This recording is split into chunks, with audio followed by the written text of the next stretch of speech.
Farmer prime minister Imran Khan, former federal ministers اور حاضرین، السلام علیکم۔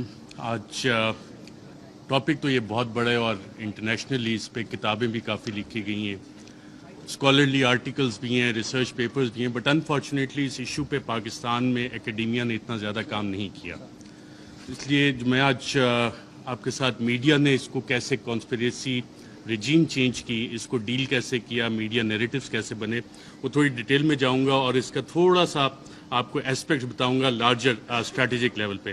لیکن میں یہ پوسٹر دیکھ رہا تھا رجیم چینج کانسپریسی، تو مجھے پتہ لگا کہ یہ بھی راشد نے پینافیکس بنایا ہے، تو راشد کافی اچھے کام کرتا ہے، میں خیال پی ٹی آئی میں، تو مائی کلیپنگ فار ہم۔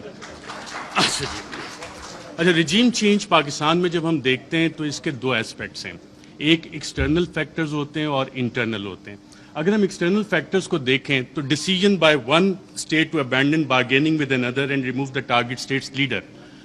پی ٹی آئی کی حکومت میں جب ہم یہ دیکھتے ہیں تو ہم خبریں دیکھ رہے تھے، میڈیا میں آ رہی ہیں کہ جی جو بائیڈن جو ہے وہ کال فارن آفس کا رابطہ ہو رہا ہے، پاکستان کے foreign minister Shah Mahmood Qureshi, U S national security adviser Anthony Blinken سے فارن آفس نے رابطے کی کوشش کی، نہیں ہوا، لیکن بلاول آتے ہیں ان کے سارے رابطے ہو جاتے ہیں۔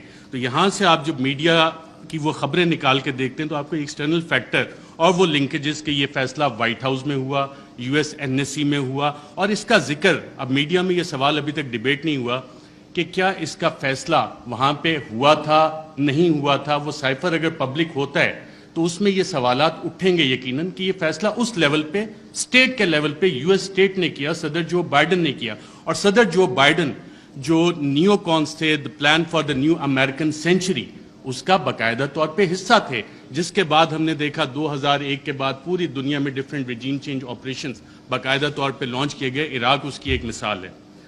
انٹرنل فیکٹرز پہ جب ہم آتے ہیں، میں بڑا بریف رکھوں گا کہ میں ٹائم بتایا گیا 10 منٹ کا ہے۔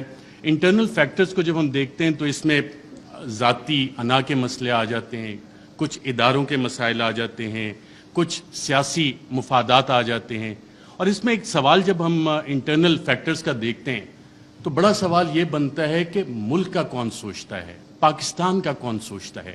کیا ہم صرف انڈیویجولز کا سوچیں گے؟ کیا ہم صرف ان اداروں کا سوچیں گے کہ جی اداروں کی انا بڑی ہوگی یا انڈیویجولز کی انا بڑی ہوگی؟ پاکستان کا کون سوچ رہا ہے؟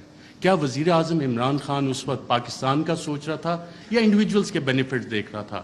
اور کیا یہ جو رجیم چینج کانسپریسی ہے، اس میں جو میڈیا نیریٹیوز بنے وہ کس طرح کے بنے؟ اس میں انڈیویجولز اور انسٹیٹیوشن نے ڈومینیٹ کیا یا پاکستان کا سوال کسی نے اٹھایا؟ اس حوالے سے میڈیا نیریٹیوز اس حوالے سے سائلنٹ ہیں، اس میں آپ کو انسٹیٹیوشنل اور انڈیویجول ڈومیننس نظر آتی ہے۔ اچھا، کوورٹ ایکشن بھی اس میں باقاعدہ طور پہ پلان ہوا۔ میڈیا میں being fly on the wall and being an active participant, ایک ایکٹیو جرنلسٹ ہوتے ہوئے آپ کو بہت کچھ پتہ لگتا ہے کہ جی میڈیا نیریٹیو بننا کیسے۔ اکثر جو حکومتیں بیٹھی ہوتی ہیں ان کو سب سے آخر میں پتہ لگتا ہے کہ ہمارے ساتھ ہو کیا رہا ہے، میڈیا کو پہلے پتہ لگ جانا شروع ہو جاتا ہے، کیونکہ کوورٹ ایکشن میڈیا نے پبلک اوپینین شیپ کرنا ہوتا ہے، پاپولیشن کو بتانا ہوتا ہے کہ جناب یہ حکومت کے ساتھ مسائل ہیں، اور وہ کہانیاں شروع ہو جاتی ہیں، اور یہ ڈاکومنٹڈ ہے اس سارے کیس میں بھی۔ اور پھر ٹولز اس میں استعمال ہوتے ہیں، لا فیئر جس کو ہم جسٹیفائی کرنے کے لیے، لا پلس وارفیئر، لا فیئر، اور اس کے پولیٹیکل اینگلز بھی ہیں۔ اور ایک مثال تو فواد چودھری صاحب نے بھی ابھی دی کہ کس طرح ہوا۔ پھر ایک مثال جس دن آخری دن تھا اس حکومت کا، سب کچھ ہوا لیکن ہوا کچھ بھی نہیں، میسیجنگ بھی ہوئی لیکن ہوا کچھ بھی نہیں۔ کاروائی کیا ہوئی تھی اس دن؟ کچھ ہوئی، لیکن میسیج کنوے ہو گیا تھا کہ یہ کچھ ہو سکتا ہے لیکن ہوا نہیں۔ سو وہ لا فیئر باقاعدہ طور پہ اس رجیم چینج آپریشن کا ایک حصہ تھا، سوچا گیا، امپلیمنٹ کیا گیا، اور میڈیا نے اسے باقاعدہ طور پہ رپورٹ کیا، جس وجہ سے آج ہم اس کی بات کرتے ہیں، سوالات اٹھتے ہیں کہ جناب یہ والے کام کیسے ہوئے۔ صدر مملکت doctor Arif Alvi, supreme commander of the arm forces, head of the state representing unity of the republic, انہوں نے اپنے خط میں ذکر کیا ہے کہ 1951 سے شروع ہوتا ہے، لیاقت علی خان کی اسیسینیشن، ذوالفقار علی بھٹو کا بھی ذکر کرتے ہیں، پھر اس وقت پرائم منسٹر عمران خان کی حکومت کو جو نکالا گیا، smoking gun in the hand of a conspirator, کہ ایک سازشی کے ہاتھ میں دھواں دیتی ہوئی بندوق وہ ڈھونڈنی ہے، اس کے لیے کمیشن بنانا ہے۔ تو انڈیویجولز کو ہم سائڈ پہ رکھ دیتے ہیں، ہم اس میں ایک لارجر پیٹرن آئیڈینٹیفائی کرنے کی کوشش کرتے ہیں کہ پاکستان میں اگر ہم یو ایس لینس کے ذریعے دیکھیں، کیونکہ پاکستان کی فارن ریلیشنز جو ہیں ہم لوگ موسٹلی یو ایس بلاک میں رہیں، تو اس میں ہم یو ایس لینس سے اگر اس سارے مسئلے کو دیکھیں پاکستان کی 75 سالہ تاریخ کو کہ کب کب کیسے کیسے گیا, میں لارجر اس میں براڈ فریم ورک میں آپ کو بتاتا ہوں. 1958 martial law, 1978 martial law, 1999 martial law, یہ تمام مارشل لا جس وقت لگے اس وقت امریکہ کے اس خطے میں انٹرسٹ تھے. 1958 میں جب ایوب خان نے مارشل لا لگایا, لیاقت علی خان کی اسیسینیشن 2 ہفتے پہلے ان کے رشیا وزٹ سے ہوگی, آج تک نہیں پتہ لگا کہ پیچھے کون تھا. آپ آ جاتے ہیں جی مارشل لا, سیاٹو, سینٹو, کولڈ وار اپنے پیک پہ جا رہی تھی, امریکہ کو یہاں پہ الائز چاہیے تھے اور ہم سیاٹو سینٹو کا حصہ بنے, رشین بلاک میں, ہم سوویٹ بلاک میں نہیں گئے اور ہم وہاں پہ اس سائڈ پہ چلے گئے. اب وہ سارا پلان اس وقت سیاٹو سینٹو کولڈ وار جب اپنی پیک پہ گئی تو ایوب خان, جنرل ایوب خان, انہوں نے اپنی سروسز باقاعدہ پرووائڈ کی اور پاکستان یو ایس کیمپ میں گیا, اور اس وقت کے آپ دیکھتے بھی ہیں بڑے پیارے پیارے ویژولز ہمیں نظر آتے ہیں. 1977 جب ہم دوبارہ آتے ہیں تو اس وقت پھر امریکہ کے ریجنل انٹرسٹ یہاں پہ تھے اور ہم دیکھتے ہیں کہ کوورٹ وار باقاعدہ طور پہ شروع ہوئی, افغانستان کی جنگ لڑی گئی اور اس وقت پاکستان میں پھر مارشل لا آ جاتا ہے. ایک پاپولرلی الیکٹڈ ڈیموکریٹک لیڈر کو پھانسی دی جاتی ہے ایک ایسے کیس میں, غالباً سیکشن 109, فواد چودھری صاحب اگر بیٹھے ہوں تو بتائیں کہ اس میں پھانسی تو بنتی نہیں لیکن پھانسی دے دی گئی اور ضیاء الحق کا مارشل لا آ جاتا ہے. یو ایس انٹرسٹ دوبارہ افغانستان میں. 99 میں جب ہم آتے ہیں دوبارہ تو ایک نئی جنگ ہمیں چاہیے, اس کے لیے نیو کانس کے پلان آلریڈی بن چکے تھے, آلریڈی تھا کہ کدھر عراق میں جنگ ہونی ہے, لیبیا میں ہونی ہے, سیریا میں ہو رہی ہے, ایران, پاکستان بھی اس کا حصہ تھا لیکن پاکستان جیسے بلڈ بارڈرز کا ڈاکٹر شیری مزاحی نے بتایا, Pakistan for various reasons and one of the main factors being a nuclear power تھوڑا سا بچ گئے. جو وار اگینسٹ ٹیرر ہماری شروع ہوئی, دہشت گردی کے خلاف جنگ, جو ٹی ٹی پی کا سارا انفیوز کیا گیا, وہ سارا اسی کا ایک حصہ تھا کہ یہاں پہ یہ ساری کارروائیاں پاکستان میں ہونی ہیں اور ہم اس ٹریپ میں باقاعدہ طور پہ واک ان کیے. یہ والے ہم 3 فیزز جب نکالتے ہیں, اچھا ان میں ٹرانزیشن کیسے ہوتی ہے؟ ٹرانزیشن پاپولرلی ہوتی ہے. جتنے بھی یہ لوگ گئے, جب ہم دیکھتے ہیں کہ جناب ٹرانزیشن 1969-70 میں جو ٹرانزیشن آئی وہ پاپولر اپرائزنگ ہوئی, پاپولر لیڈرز آپ کے کھڑے ہوئے. پاکستان پیپلز پارٹی کا قیام آیا, انہوں نے کہا کہ جی ناؤ ڈیڈی از نو مور ایکسیپٹیبل, میں بڑا ہو گیا ہوں, میں اپنی الگ پارٹی بناؤں گا, پاکستان پیپلز پارٹی. عوامی لیگ الگ بنی شیخ مجیب کی, اور پھر اس کے بعد کی جو الیکشن مینیپولیشن کی داستان ہے اس کے ریزلٹس ہمارے سامنے. 1988 محترمہ بے نظیر بھٹو آتی ہیں واپس, ایک پاپولر اپرائزنگ ہے. لاہور کے جو جلسے ہیں جن کی مثال دی جاتی تھی, جو کہ اب پاکستان تحریک انصاف نے جتنے بڑے بڑے جلسے کیے ہیں اسے اوور ویلم کر لیا, لیکن وہ مثال دی جاتی تھی کہ پاپولر اپرائزنگ ہوئی اور پھر وہاں پہ جو بھی جو طیارہ جب پھٹا تھا جنرل ضیاء الحق کا, تو آپ کی ایک ڈیموکریٹک ٹرانزیشن آئی. اور یہ وہ فیز ہے جب آپ دوبارہ دیکھتے ہیں کہ ایک ٹرانزیشن ہو رہی ہے, دوبارہ آپ جنگ سے نکل رہے ہیں, حالات سٹیبل ہو رہے ہیں, افغانستان آپ نے فتح کر لیا ہے, سوویٹس کو وہاں سے بھگا دیا ہے, سو جنرل ضیاء کا کام ختم ہو گیا, سو پاکستان میں آپ ٹرانزیشن تھوڑے عرصے کے لیے چلو جی جمہوریت انہیں کھیلنے دیتے ہیں. پھر آ جاتا ہے 1999 اور 2007-8 general Musharraf, war against terror, اور اس کے بعد جب ان کی یوٹیلیٹی ختم ہوتی ہے, ہم نے دیکھا ایک پاپولر اپرائزنگ ہوتی ہے اور انہیں جانا پڑتا ہے, ہم لائرز موومنٹ بھی دیکھتے ہیں, ساری چیزیں. لیکن اس سارے عرصے میں جو ڈیموکریٹک ٹرانزیشن ہماری ہوئی ہے اس میں کیا واقعی حقیقی جمہوریت ہماری قائم ہو سکی کیا, یا کہ ہمیشہ ہمیں ایک ہائیبرڈ قسم کی جمہوریت جو ہے وہ ملی ہے؟ اور ہائیبرڈ جمہوریت بنتی کیسے ہے؟ ہمیشہ ایک کنگز پارٹی ہوتی ہے. جب آپ پاکستان کی تاریخ اٹھا کے دیکھتے ہیں تو جو مین آن ہارس بیگ ہیں, گھوڑے جو لوگ رائڈ کرتے ہیں, ہارس رائڈنگ کرتے ہیں, وہ اچھے گھوڑے رکھنے کا شوق بھی رکھتے ہیں, تو وہ چیز ہوتی ہے. لیکن اس ساری چیز میں ایک ٹائم فریم بڑا ڈیفرنٹ آ رہا ہے پاکستان کی تاریخ میں, وہ آ رہا ہے 2018 سے 2022 کا. اس دوران میں اتھارٹیرین کنسولیڈیشن بھی ہوتی رہی. اتھارٹیرین کنسولیڈیشن اس طرح کے جو پرانے ایسٹس تھے جن پہ کرپشن کے مقدمات تھے ان کو بھی بچایا جا رہا تھا. دوسری طرف ایک حکومت کوشش کر رہی تھی کہ جی ہم نے ڈیموکریٹک کنسولیڈیشن کرنی ہے, اس کو روکا بھی جا رہا تھا. اور اکاؤنٹیبلٹی اس کی بہت بڑی مثال ہے. اور اگر کسی نے اس کا ایک ٹائم فریم نکالنا ہے کہ بڑا اچھا احتساب چل رہا تھا, ساری چیزیں ون پیج پہ چل رہی تھیں, لیکن پھر ایک پریس کانفرنس مشہور زمانہ ہوتی ہے جس میں پوری نون لیگ کی لیڈرشپ بیٹھی ہوتی ہے اور مریم نواز اس میں ایک بڑی اچھی بات کرتی ہیں کہ چند اہم لوگوں کی ویڈیوز موجود ہیں. اب ماشاءاللہ سارے وفاقی وزراء کابینہ بیٹھی ہے, سابق وزیر اعظم بیٹھے ہیں. اس کے بعد احتساب کے مقدموں کا کیا ہونا شروع ہوا, اس کے بعد کیا ڈیلیں ہونا شروع ہو گئیں, اس کے بعد نواز شریف بھی باہر گئے, اس کے بعد کیسز بھی سلو ہونا شروع ہو گئے, کیا کچھ نہیں ہوا. یہ والی ساری چیزیں تھیں. میسج آ گیا کہ جی تھوڑا کم کریں. ریجیم چینج جب ہوئی تو میڈیا کی اسٹریٹجی اس میں کیا تھی؟ میڈیا کے 3 ڈیز اس میں باقاعدہ طور پہ استعمال کیے گئے تحریک انصاف کے خلاف. 3 ڈی تھے: ڈسٹرب، ڈسکریڈٹ، ڈینائی. ڈسٹرب کیسے کرنا ہے؟ جتنے بھی پاکستان تحریک انصاف کے پلانز بنے تھے اسے لا فیئر کے ذریعے، ایڈمنسٹریٹولی اور انفارمیشن آپریشنز کے ذریعے سیبوٹاج کرنے کا باقاعدہ طور پہ پلان بنا، اور اس کی ہم نے مختلف قسم کی امپلیمنٹیشنز دیکھی. اگر آپ نے ایڈمنسٹریٹو اس کی دیکھنی ہے تو وہ وزیر اعظم تو عمران خان تھا، پولیس وین وہاں پہ کس کے آرڈر سے گئی؟ شیخ رشید صاحب انٹیریئر منسٹر تھے، ان سے ہم پوچھتے رہے کہ جناب یہ آپ نے بھیجی؟ وہ کہتے ہیں یار مجھے تو نہیں پتا. وزیر اعظم عمران خان کال دے رہا ہے، پورا ریڈ زون جو ہے بیریکیڈ ہو جاتا ہے، کون حکومت چلا رہا تھا، کیسے؟ تو یہ وہ ایڈمنسٹریٹو سٹیپس ہیں، ہر ایک کی ڈیٹیل میں جائیں گے تو کافی لمبا ہو جائے گا.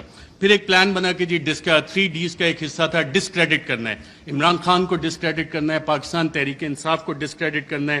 اور فریم ورک فار اس میں جو نیوز میکنگ تھی، اگر آپ ریڈ زون فائلز اٹھا کے دیکھیں تو اس میں باقاعدہ طور پہ میڈیا والوں کو یہ بتایا جا رہا تھا، یہ چیزیں میڈیا میں آ رہی تھیں کہ جناب دیکھیں یہ اکتوبر میں ایک جو سلسلہ شروع ہوا ہے نا، یہ بڑی زیادتی کی بات ہے.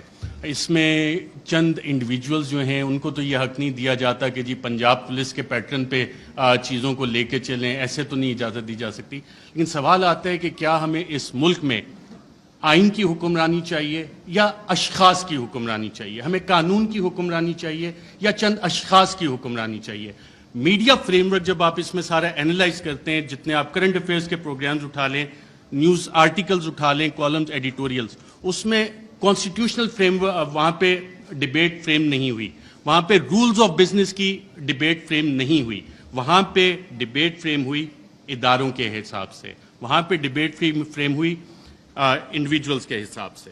اور پھر اپریل میں 9-10 اپریل، اس سے پہلے یہ پلان آ گئے تھے کہ جناب میڈیا سپیس بھی ڈینائی کرنی ہے، بلیک آؤٹ بھی کرنا ہے، جو چند صحافی کوشش کریں کہ آواز اٹھانی ہے ان کو آپ چینل سے نکال دیں. عمران ریاض میرا خیال ابھی بھی بیٹھے ہیں، مجھے اطلاع ملی تھی کہ انہوں نے ایکسپریس جوائن کرنا ہے، لیکن ایکسپریس پہ بھی ابھی تک آن ایئر نہیں ہو سک رہے. حالانکہ سلطان لکھانی صاحب فریڈم آف پریس میڈیا اس پہ بلیو بھی کرتے ہیں، کافی اچھے ایڈیٹوریل آرٹیکلز اور چینل بھی چل رہا ہے، but he is not on air. FIRs چلیں، اب صحافیوں کو چھوڑیں، اب تو پوری وفاقی کابینہ جو ہے سابق، اس پہ بھی FIRs ہوئی ہیں، اور ملٹیپل FIRs دہشت گردی کی بھی ہوئی ہیں. اور جن لوگوں نے یہ FIRs کی انہوں نے یہ نہیں سوچا کہ کر کس کس پہ رہے، کیونکہ پلے بک وہی والی پرانی تھی.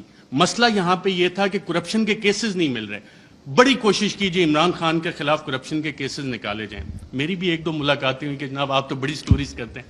میں نے کہا یار ایک شخص، اور یہ عمران خان صاحب بیٹھے ہیں، شاید آپ میں سے بہت سے لوگوں کو نہ پتا ہو، PM آفس میں ہمارے بھی ذرائع ہوتے ہیں، اکثر پوری کابینہ پریشان ہوتی تھی کہ جناب بات ہم نے کی ہے، کہاں سے پتہ لگ گئی. وہ شخص جو پانی کی آدھی بوتل بھی ضائع نہیں ہونے دیتا بطور وزیر اعظم کہ یار یہ آدھی پانی کی بوتل میں نے ابھی رکھی، کیوں اٹھا کے لے گئے، وہ کرپشن کرے گا. میں نے سمجھائی لوگوں کو یہ بات، لیکن پلے بک کیونکہ وہی پرانی تھی، کیا کرپشن کے کیسز نکالو، ڈسکریڈٹ کرنا ہے، کرپشن تھوپنی ہے. مسٹر ABC کا فلانا دوست ہے، اس سے نکال کے لاؤ. کچھ نہیں، آج 2-2.25 مہینے ہو گئے، کوئی کرپشن نہ نکلے گا. عمران خان کا کرپشن کا کیس نہیں نکل سکتا، نہ نکلے گا. میں نے بتائی کہ نہیں آپ کچھ کوشش، میں کہا میں یہ کوشش نہیں کر سکتا کیونکہ مجھے یہ پتا ہے کہ عمران خان کی کرپشن نہیں نکلنی. اچھا، media narratives against PTI. French revolution جب آیا تھا تو اس وقت ایک تھاٹ تھا کنگ لوئی کا، میں ریاست ہوں، میں بادشاہ ہوں، میں قانون ہوں. اور یہی چیز ہم نے دیکھی کہ جب میڈیا نیریٹوز PTI کے خلاف بن رہے تھے. ابھی حال ہی میں آپ اگر آئی ایم دا کنگ کا دیکھ لیں، the king can do no wrong. King ہمیشہ، جو بادشاہ ہے وہ ہمیشہ اچھی چیزیں ہی کرتا ہے.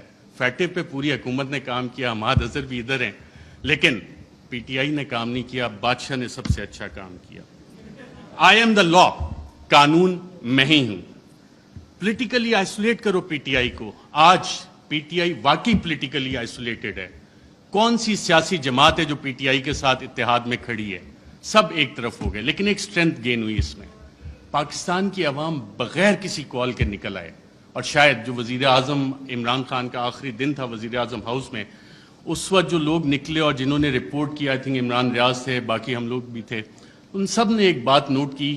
آپ نے خود بھی اپنا دفتر چھوڑنا ہونا، کافی ٹائم لگتا ہے، کہ ایک شخص فوراً اٹھ کے چلا گیا اور کہا، جب سوال جواب ہوئے، کوئی رہ تو نہیں گیا کہ اکیلا کر دیا ہے, اب اس کے ساتھ کس نے کھڑا ہونا ہے؟ پاکستان کی عوام کھڑی ہوئی. یہ وہ ڈفرینٹ فیکٹر تھا, چینج تھی, جس کو کسی بھی سازشی نے کیٹر نہیں کیا ہوا تھا. یہ وہ ویریبل تھا, عوام کا ویریبل تھا, جس کی وجہ سے یہ چیزیں. میں کوئکلی تھوڑا سا 2 منٹ اگر آپ کی اجازت ہو تو سائفر کے اوپر بھی بات کرنا چاہوں گا. سائفر پہ بھی میڈیا نیریٹیوز بڑے بڑے مزے کے بنے, اس پہ اور ڈیبیٹ بھی ہو سکتی تھی, کافی مزے کی چیزیں تھی. پہلا کیا بنا جی, پہلی میڈیا نے رپورٹ کرنا شروع کیا اور باقاعدہ یہ بتایا گیا کہ جی سائفر تو ایگزسٹ ہی نہیں کرتا, سائفر نام کی تو کوئی بلا ہی نہیں ہے. پھر دوسری چیز ہے, میڈیا کی یہ سٹوریز آئیں اور ریکارڈ کے اوپر موجود ہیں, پرنٹ کیے ہیں, ٹی وی پروگرامز ہیں کہ سائفر تو یہ ایزمپشنز پہ بیسڈ ہے. وہ ایزمپشنز ہیں ہمارے ایمبیسڈر کی یا کس کی. پھر یہ بھی کہانیاں میڈیا میں آئیں کہ جی یہ تو فارن آفس میں خود ہی پی ٹی آئی والوں نے بیٹھ کے بنا لیا ہے, یہ تو شاہ محمود قریشی نے خود ہی بیٹھ کے بنا لیا ہے. پھر جب وہ بھی ساری چیزیں, کیونکہ سائفر ایگزسٹ کرتا تھا, سائفر موجود تھا, پھر کہا گیا جی کانسپریسی کا ایویڈنس کوئی نہیں ہے. اچھا پھر عمران خان بطور وزیر اعظم بھی میرا خیال وہ کرکٹ کھیل رہے تھے, اور جب انہوں نے کہا تھا کہ مینٹلی میں اسٹرانگ ہوں, تو بہت سے لوگوں نے انڈر ایسٹیمیٹ کیا. انہوں نے کابینہ کی بھی کمیٹی بلائی, کابینہ کی اسپیشل کمیٹی غالباً 30 مارچ کو ہوئی. 30 مارچ کو میں نے سابق وفاقی وزراء سے پوچھا, وہاں کانسپریسی کی بات بھی ہوئی, کانسپریسی کا ذکر بھی اس میں ہوا, اور پھر 31 کو نیشنل سیکیورٹی کمیٹی بھی انہوں نے بلا لی, اور اس کا بھی مور اس پہ لگ گئی کہ بلیٹنٹ انٹرفیرنس. اور اس کے آخری پیراگراف میں ایک لفظ لکھا ہوا ہے کہ جو 31 کو نیشنل سیکیورٹی کمیٹی کی میٹنگ ہوئی, اس نے 30 مارچ کے جو منٹس اسپیشل کیبنٹ کے ہیں ان کو ریٹیفائی کیا.